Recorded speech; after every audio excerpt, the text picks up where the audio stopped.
Hello and welcome to a Metacast Behind the Scenes podcast. I'm your host Ilya. And I'm Arnab Dekha.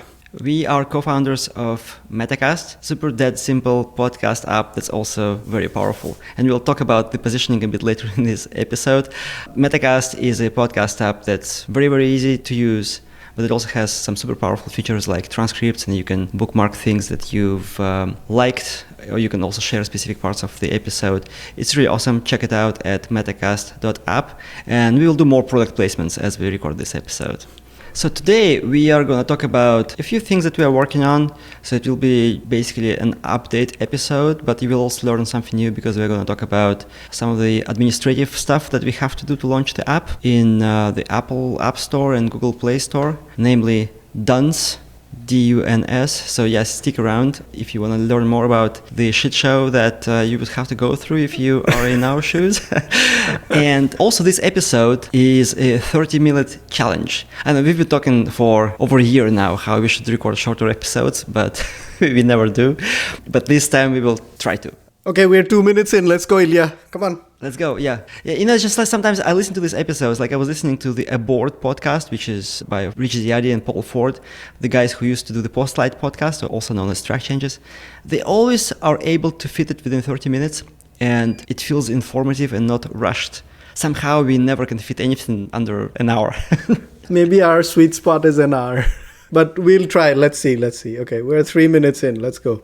First one, you wanted to talk about the Google podcast. I think we were talking about this on Slack the other day, right? Yes. A bit of history, because I don't think we covered this in enough detail on the podcast. We were browsing the metrics for Metacast, and we noticed that one user was listening to a lot more episodes than both Arnab and I.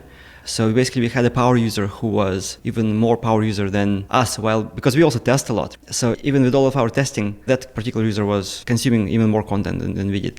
Yeah, we just sent them an email because it's beta. We can contact users like this. So we sent them an email and asked for a 30-minute phone call to give us some feedback about the app, what they're using it for, how they're finding it, etc., etc. Yeah, they said yes, and we had a chat, which was a very nice conversation where we got to ask questions. Well, one thing that really stood out to me is how they discovered the podcast. It's basically their partner recommended them Metacast when they were looking for a Google Podcasts. So Google Podcast shut down in early April? Early April, yeah. But this person has been using Metacast since February, which means that they've been proactive about Google's deprecation. But yeah, the cool thing was that they discovered the app through word of mouth, essentially through their partner, who discovered it through LinkedIn. And I don't know if we know this person or not. I guess it doesn't matter as much, but the cool thing is it spread. And we asked them, like, why Metacast, right? What's the most important for them? I'll quote. So they said, "You're not trying to cram a lot of garbage down my throat." I mean, it was a very strong language like this.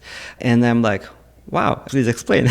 And then we learned more that this person actually liked the simplicity of Google Podcasts, which if you haven't used it, it's a very bare bones app, which you can't use anymore, in the US at least. And you just go there and you see your podcast, you go there, you see the episodes, you play them, and it's super easy, super fast. Lots of people liked it for its simplicity. And that's what this user found in Metacast.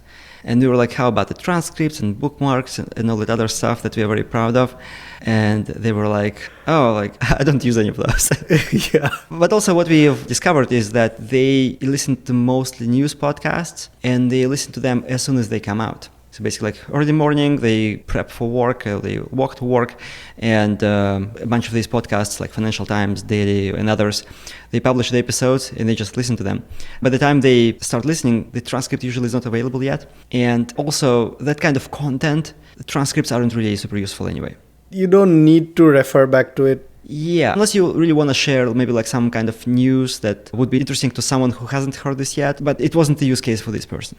So yeah, we learned a lot. It was interesting because on one hand, we position our app as the app that helps you learn. So you get all these transcripts, you can search, you can find the knowledge that you're interested in, and you can always go back to the things that you've heard, kind of share them or put them into your note-taking app or take a screenshot of the transcript. So all of that is very helpful. But what I'm getting to is there's another superpower of Metacast, which is the simplicity of the app itself. Yeah.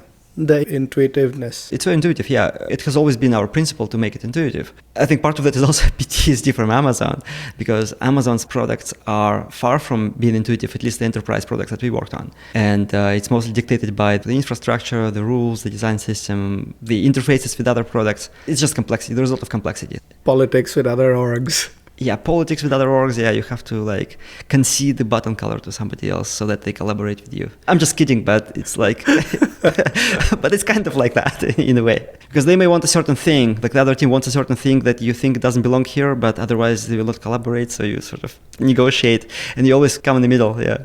A slight detour here, but I'd like to discuss. This happens very often at Amazon. Because Amazon is very big and very distributed, teams are very independent, you'll often find out that 3 different teams are building the same thing. At the very beginning part of it, right? At the proof of concept stage of it, 3 different areas of Amazon have the same idea, and they're like spending maybe one developer a few weeks to try it out. And then they find some success in it and write it up as a proposal, right? We call them PR FAQs.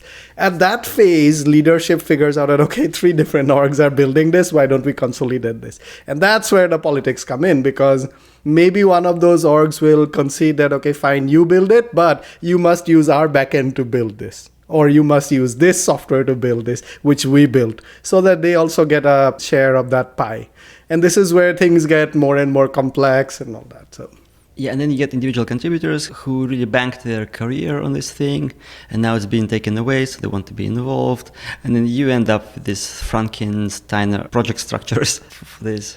Anyway, so coming back to simplicity, yes, that is one of the superpowers of the app, like you said, yeah. Yeah, and we also got some useful feedback. Actually, let me finish with positioning first, right? So basically, now we have these 2... not necessarily conflicting positioning, but they are maybe for different kind of user, right? So on one hand, it's a super dead simple app. What do Gen Z say? Dead ass app. I don't know if that's the right usage, but sure, let's go with that. I'm just pretending to be 20 years younger. But yeah, we saw the TikTok or Instagram reel where Gen Z teenagers were talking to each other, and you could only understand prepositions in what they say. So we need to position this as this powerful app. Need as in like, this is the niche that we are targeting. But also we think we can find a lot of users who just need a simple thing. And they may never use the power features, or only some of them may use the power features. Yeah, we just need to figure out how do we properly position this. So if you're a Metacast user, you can send us a note at hello@metacastpodcast.com and give us some ideas. And I think we talked about our like pricing at an earlier episode. Generally, without going too deep, we're thinking about having a pro tier where all these power features are available to you. And then free tier, which is basically like ad supported. You'll see ads. And then in between is a maybe couple of bucks a month ad-free tier, where it's pretty much the same as the free, except you don't see any ads.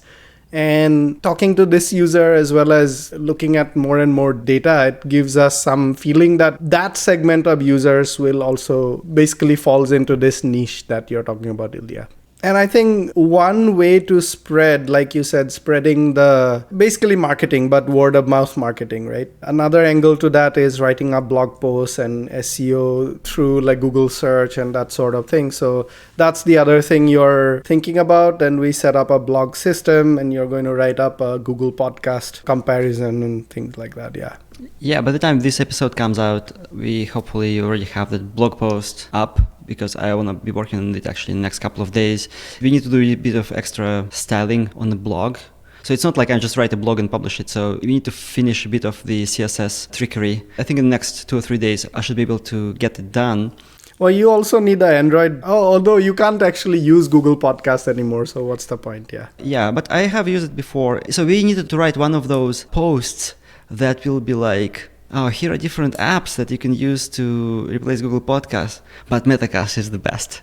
It wins on every pro and doesn't lose on any con. We'll need to see how to properly do it, because those articles actually, they tend to be either a company writes about their products, but they write it in a very sneaky way, or it is one of those articles where 70% of the screen real estate is ads. We want to be neither. I mean, I'll experiment with this, but maybe we should have actually 2 posts. Maybe one of them should be like Google Podcast Alternatives that mentions a couple of other apps. And maybe there's also a separate post that just focuses on how Metacast is a good replacement for Google Podcasts. It's kind of more honest. Yeah. All right. What is the thing that you're working on today? Tell us about it. So we did basic integration for subscriptions using RevenueCat. I don't know, did we talk about this a little bit in an earlier episode or? We talked that when we had the offsite, we looked at our setup for RevenueCat for subscriptions. We got a proof of concept thing working where if you have that right feature enabled in the app, you could go and like pay for it. So now it's flushing that out, all of that other work that goes to make it actually work for users. I'm really looking forward to that because that's sort of the last blocking feature, like a big blocking feature. We have like 6 or 7 remaining like small paper cuts and stuff to fix, yeah. Yeah, I think the biggest things that are still remaining are obviously subscriptions because we want to launch with the paid tier and the onboarding sort of slideshow. But like subscriptions is the thing that we cannot launch without. This is the last blocking thing. Yeah, all the other big features as well as the small ones, Jenny is like killing it recently. So every day or every other day, she has like new things coming up. So yeah. Yeah, actually one of the latest things that we've introduced is playing podcast episodes in sequence, which I need to translate into human language. So basically in our app, in Metacast, you can add an episode to the listen later queue or playlist. And if you play that episode from the Listen Later playlist, so I go to my later playlist and I can actually rearrange, so thanks to Arnab for building this feature, you can rearrange the episodes in that playlist. I usually drag what I want to listen on now to the top, and then I sort of stagger multiple episodes, one after another. And if I start playing from the first, when it finishes, the next one starts playing, which is super helpful when you are on a long drive. Or when you are on a hike and you just don't want to use your phone, you know what's going to be playing next, you just put 2 or 3 episodes and then they play one after another. Or also if you play an episode from a podcast screen, then it will play episodes in order, which I think right now maybe it has a limited utility because they are sorted in descending order. But once we have the feature to sort your episodes in ascending order, so like first episode is first, last episode is last, then you can binge on serial podcasts. But just like starting to play the first one and it will just keep playing until you reach the end of the published episodes list. So yeah, that was a surprisingly pretty complex thing to build. It took us quite a bit of time. There's still a few bugs that we're wrangling around. Yes, which hopefully by the time this episode comes out will be no more. But I really enjoyed because I did a camping trip. It was like 3.5 hours drive one way and my wife usually falls asleep. My kids, they do their own thing. And then I would listen to a podcast in my AirPods so that I don't disturb anyone. But the thing is like when you're driving, it's really hard to switch episodes. So I pre-plan what I want to listen to and then they just keep playing one after another, which is really cool. Yeah, that's surprisingly a feature that I don't like. So we'll also have to build like a setting to like disable that at some point. But for now, that's the default in Metacast, yeah. Yes, I feel like we need to have these settings, like a global setting if you want to auto-advance to the next episode, but also a separate thing, do you want to auto-advance in playlists versus the podcast? So that will take a bit of design to figure it out. Oh, so we also had a power struggle recently, right? So after we talked to that power user, what they said is they don't need transcripts, but when they play an episode, basically they have this huge empty screen with the request transcript button, which they don't use, and they're like, why don't you just show notes there? So we built that. Basically now if you open an episode and there is no transcript, it just shows you the show notes. So the screen is kind of nice. We'll keep iterating on that, but for now that's the experience. We added a small panel at the bottom that has like a switch between transcript, bookmarks, and the show notes view. And I made that panel 5% transparent. Just for the record, it's 5% transparent. I was like obsessively playing between 90% and 97%. And I settled on 95. It took me like half an hour to nail it. And Arnab was like, I don't like it, right? He wouldn't approve my PR. I'm just kidding. What? No, I approved the PR. Yeah, he like approved the PR, but he was so begrudged. This is the thing where it's not like it's right or wrong either way, right? It's more just the matter of taste. So we showed it to somebody who we know to help us resolve the argument. And I won the argument. So we keep the transparency. And I was very democratic in like letting it go forward. One thing I'll have to quote here. So there is an account on Instagram called @professor. The guy, because it's actually a person's account, he runs like an ad agency and he often shares... Ad professor. Okay. I thought it's @professor. No, ad, like AD, like advertisement. And he shares some cool ads from the past and he also designs some ads, really cool stuff. So he shared a bunch of quotes of David Ogilvy, Ogilvy, actually, I don't know how to say it. They are like premier ad agency from like over 100 years old. So Ogilvy was one of the founders of that agency. So the first thing in that list was go study your local parks. You will not see any statue to a committee. And that hits so hard. What this means is if you try to do something by committee, something creative, you never get anywhere. All of the cool stuff is done by individuals. I'm not saying that you should be like egotistic kind of Steve Jobs, Elon Musk kind of person, right? But it's more like by committee, what they mean is you come to a common denominator. You have to be a bit on the extreme to make something remarkable. Yeah, but in this case, if you have a disagreement on the UX between two people, you don't have any other choice other than go to a third person and like get their feel for it. There is actually a choice. On one of the rework episodes, Jason Fried and DHH talk about their operating agreement for the company. And we didn't do anything like that, but I really like theirs. So what they said is they hash out disagreements or like arguments like this. They argue essentially, right? But ultimately, DHH makes the call on technical decisions and Jason makes the call on UX decisions. If they can't come to a common ground, then it becomes an authoritarian system in a way. I wouldn't think they use it very often, but I guess in cases when they have to, that's just how it ends. Right now, I like ours a bit more. It feels less authoritarian and more democratic. And ultimately, if there's more people who feel like this is the right thing to do, then let's do that. Rather than I have some sort of guarantee that DHS is always going to make the right technical call. How do you know that? How do you know that some other engineer in 37 Signals has a better idea and they should not do what DHS is saying? Oh, no, I don't think it's the way you're describing this. I think it's more like between Jason and DHH. If they have this kind of interpersonal argument, right? Because I don't believe they have an authoritarian top-down command and control culture. But if the two of them cannot agree on whatever, should the button be red or blue, right? If they can't come to the common thing, then Jason will be like, okay, so trust me, it should be blue. And then they go with it. If it doesn't perform, it may change to red later on. But I think you and I, we are able to, so far we have been able to negotiate quite well. I don't think we need an agreement like this, codified. But if you ever become like super stubborn, both of us, hardlined, then we might have to like specify this kind of thing, yeah. Okay, so out of our 30-minute challenge, we have 5 minutes left. So I cut off some of the things we were going to discuss already. Let's move on to the next topic. And what we promised at the outset is the shit show of DUNS. Yes. So DUNS, here's the thing. If you are going to publish your app to the App Store as a company. Or Play Store. Play Store also requires it. Yeah, we just did it first for Apple because we both have iPhones. Our first ever account was with Apple. I think even to create a developer account for an organization, you have to have so-called DUNS number. Yeah, if you register or you're going to publish the app as a company, then yes, you do. For individuals, you don't require it. I remember when I was doing the first app, but then you kind of expose yourself to lots of legal edge cases if you publish an app under your own personal name. Right. So DUNS is an entity. I think it's based in the US. It somehow can validate that your company is a legitimate business entity.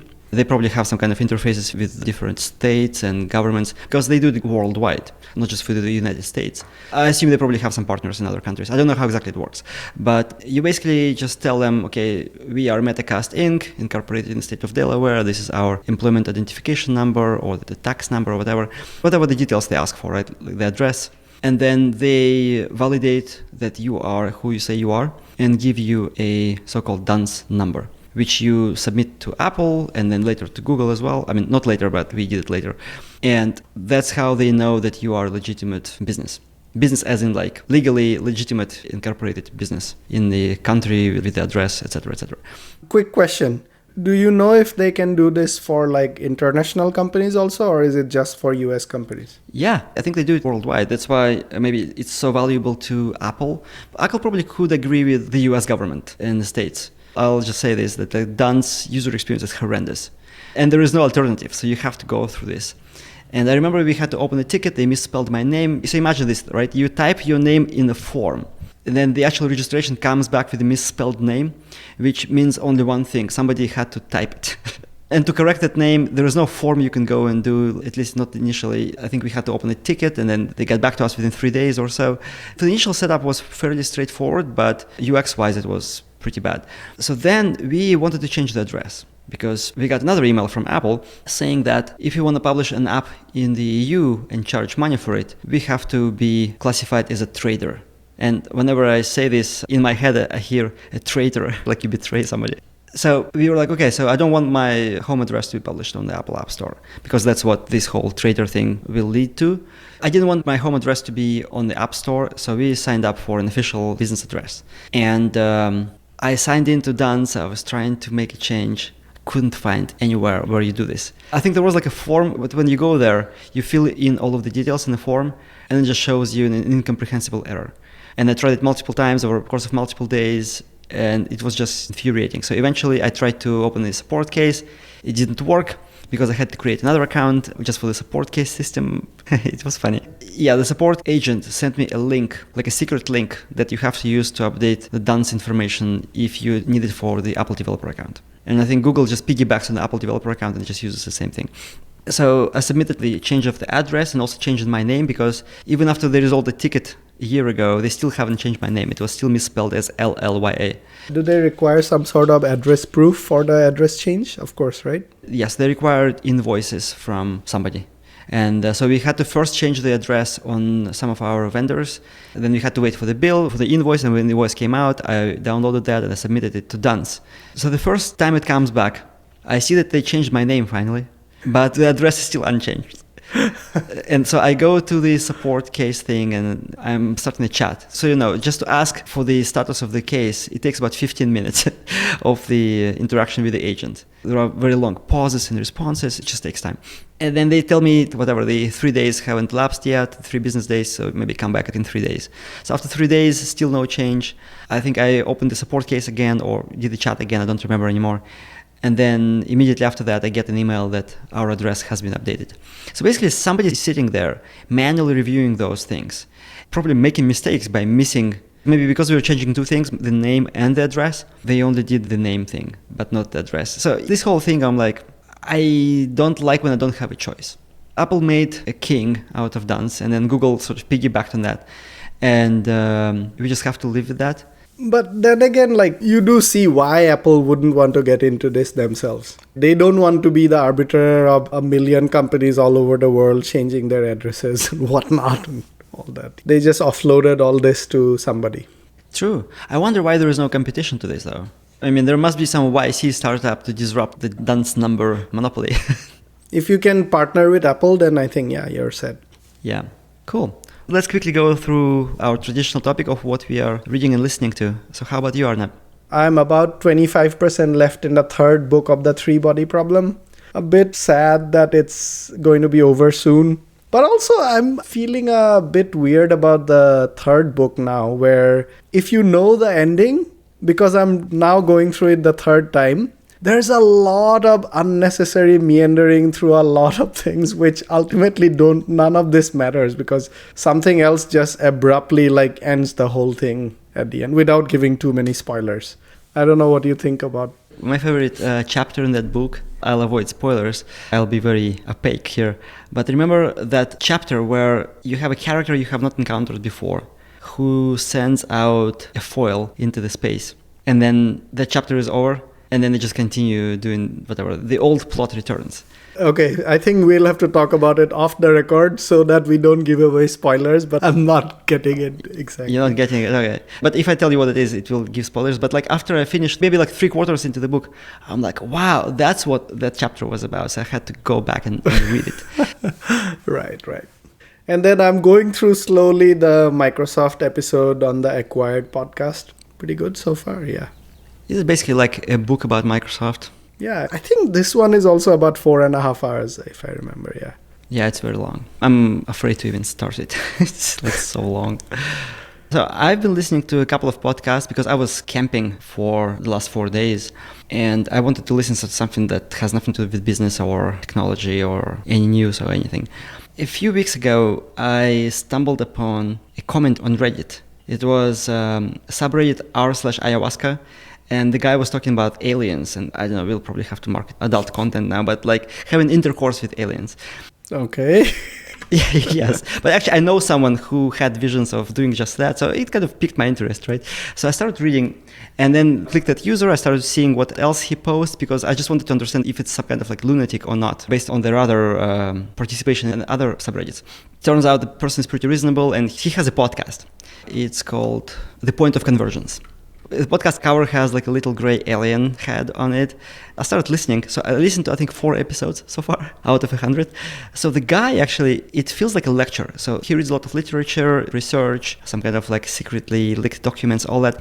I mean, you have to take everything with a grain of salt, all of the sources, because you don't know whether they're truthful or not.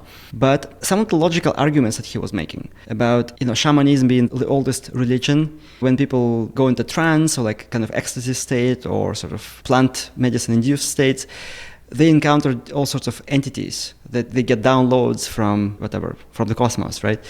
And UFO abductions is kind of the modern sort of skin over the same phenomena, where instead of just being seen by anaconda snakes in the Amazon jungle, you are being abducted by aliens in that transcendental state and all that. And all of that logically makes a lot of sense, that UFOs are not really sort of UFOs. They're more just like different ways we interpret visions that people have. It may sound like a bit of like lunatic listening to me right now, but the guy, I really like how he breaks down these things. So yeah, I spent a lot of time binging on that podcast because I was really interested in the subject.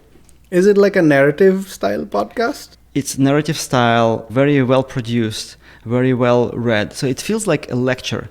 And this guy, if I understood correctly, he does some teaching. So maybe that's why he is so very well versed in this. But he doesn't actually disclose his real name. So he goes by the pseudonym Exoscientist. And that's all I know about him. And he's based in the US. And narrative style podcasts are very hard to do too. It's a lot of preparation and good execution. Yes. And another podcast I was listening also last couple of days is called The Emerald. It's also a narrative style podcast, but with a lot of music and some kind of sound effects like rain and all that. It's also about the spiritual realm. And I was listening to this episode called For the Intuitives, which was published, I think, 2 or 3 months ago. It's also basically about the visions that people have, the premonitions and all that thing. He makes a point about how the humanity has always relied on oracular visions until the last couple of years when we started to classify all that as sort of mental disorders. I haven't finished listening to this yet, but this whole topic is really interesting to me. Yeah, I know it's not everybody's cup of tea, but that's what I like about the sort of the podcast, right? You can find all sorts of content that's very highly produced, and you can't find it anywhere else. You can probably find it on YouTube, but I don't know. This feels really good. I really like it. Cool, yeah. And especially I think the medium of podcast is great because of that. Even if it is on YouTube, and even though you may be paying for YouTube and it works on background, there's just something about the video angle to it that makes you feel like if I have a great thing that I'm watching on YouTube and I take it with me in a car, I feel like I'm losing out on something. So YouTube demands all my attention when I'm consuming it. Whereas podcasts are like I can be walking or dog walking or driving and I can still feel like I'm consuming everything from this thing. Yes, I actually like the podcasts that are produced specifically for the audio medium because then they don't assume that you are looking at the screen. So they give enough context and all that. Most podcasts are like that. So that's an interesting thing. Like Russia skipped audio podcasting. Just like they skipped checks, they skipped fax machines pretty much. Somehow the podcasting went from like non-existent to YouTube podcast, like highly produced YouTube podcasts. And I was watching something recently, and I'm saying watching because it's only available on YouTube. It's not cross-published on other platforms.